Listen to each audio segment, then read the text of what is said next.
Sabi ni mama kanina, Greenland, tsaka Switzerland.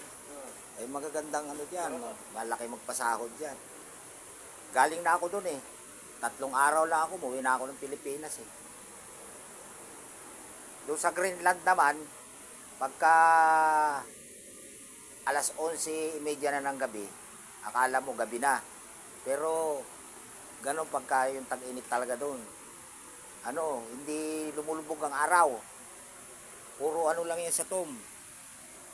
Puro maliwanag lang. Alam mo, gahating gabi, gabing-gabi na, pero alas 11:30 ng gabi, alas 12 ng gabi, pero maliwanag pa. Ganun doon pag tag-araw. Oo, Amerika rin yata yung Greenland eh. Basta magandang lugar yun. Kasi 2 araw ako doon eh. Pagkagaling ko ng Greenland, dumiretso ako ng Switzerland. Tapos sumunod, 1 araw naman ako sa London. Nung umabot na ako ng 1 araw sa London, buhay na ako ng Washington. Pagdating ng Washington, kalating araw, dire-diretso na ako ng Pilipinas.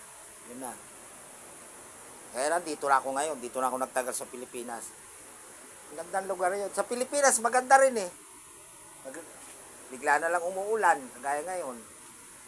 Pangit Init. nga, biglang umuulan. Ay, Tuyo na nga ang lupa. Gaya nga. Binailan. Lahat yan, narating ko yan. Saan? Greenland, Switzerland, Washington, New Zealand. New Zealand.